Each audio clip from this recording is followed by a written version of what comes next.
পরিপাটি আউটফিল্ড, চারপাশটা সাজ রব। টেস্ট শুরু হতে যা প্রস্তুতি দরকার তা সব কিছুই হয়ে গেছে মিরপুর শেরেবাংলায়।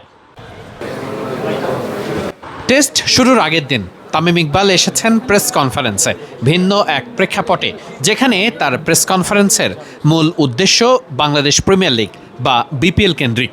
সেখান থেকে অনেক সিদ্ধান্তই এসেছে আগামী দিনগুলো বিপিএল ঠিক কী পথে এগোবে সেটা নিয়েও একটা রূপরেখা পাওয়া গেছে। তবে সবার মূল চোখ ছিল মাঠে, কারণ সেখানেই চলছিল সব সাজসজ্জা। বাংলাদেশ পাকিস্তান টেস্টের মহারণ, ক্রিকেটের সব থেকে বনেদি ফরম্যাট, তাই আয়োজনটাও হতে হয় বেশ রাজকীয়। এই প্রথম ভিটামিন ই ও সি সিরাম, ভৃঙ্গরাজ ও 8টি প্রাকৃতিক অয়েল সমৃদ্ধ লিলি সিরাম অয়েল, যা চুলে পুষ্টি যুগিয়ে চুল পড়া কমায় মাত্র 30 দিনে। লিলি সিরাম অয়েল, তেলের চেয়েও বেশি কিছু। ম্যাচের শুরুতে একটা চমক আছে, যদিও সেটা আগেভাগেই প্রকাশ করেছে বিসিবি। দারুণ গ্যালারিতে বসে দর্শকরা জাতীয় সঙ্গীত গাইতে পারবেন জোহাদের গলার সঙ্গে তাল মিলিয়ে। এর আগে এমন আয়োজন কি কখনো দেখেছে কেউ?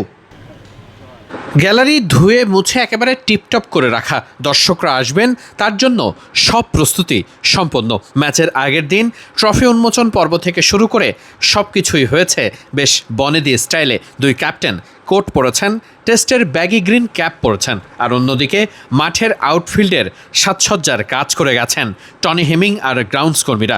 দারুণ নৈপুণ্য আর কৌশলের সাথে মিরপুরের আউটফিল্ড এখন দেখার মতো। একটা আন্তর্জাতিক ম্যাচ তো আর চারটিখানি কথা নয়, থাকে অনেক আয়োজন, আর টেস্ট হলে তো আরও এক কাঠি সরেস। মাঠে একের পর এক প্রস্তুতি, সারা দিন ধরেই ব্যস্ত থেকেছেন বিভিন্ন ডিপার্টমেন্টের লোকজন। মাঠের চারপাশে বাউন্ডারি লাইনের কাজ থেকে শুরু করে নানান কাজে ব্যস্ত ছিলেন স্টাফরা। টেস্টের বল কিছুটা ভারী হয়, বাউন্ডারি লাইনও খানিকটা বড় হয়। মিরপুর শেরেবাংলা জাতীয় ক্রিকেট স্টেডিয়ামে সেটাই দেখা গেছে। বাউন্ডারি বেশ বড়, অন্তত 80 মিটারের বেশি বলেই মনে হয়েছে।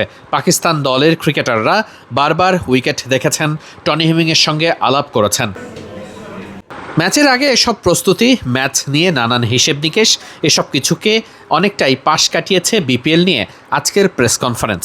সেখান থেকে আগামী দিনে বিপিএলটা ঠিক কেমন হবে সেটার একটা রূপরেখা পাওয়া গেছে। তবে সব কিছু ছাপিয়ে আগামীকাল সকালে শুরু হচ্ছে বাংলাদেশ পাকিস্তান মহারণ, যেখানে সবাই অপেক্ষায় আছে নাহিদ রানার গতি আর বাউন্সে টালমাটাল হবে বাবর আজমের হেলমেট।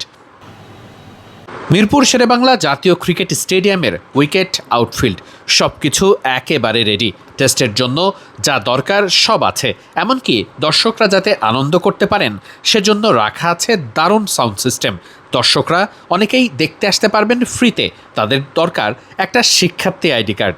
দারুণ সব ব্যবস্থাপনা, সব কিছু দর্শকদের জন্য উন্মুক্ত। আপনি মাঠে আসছেন তো?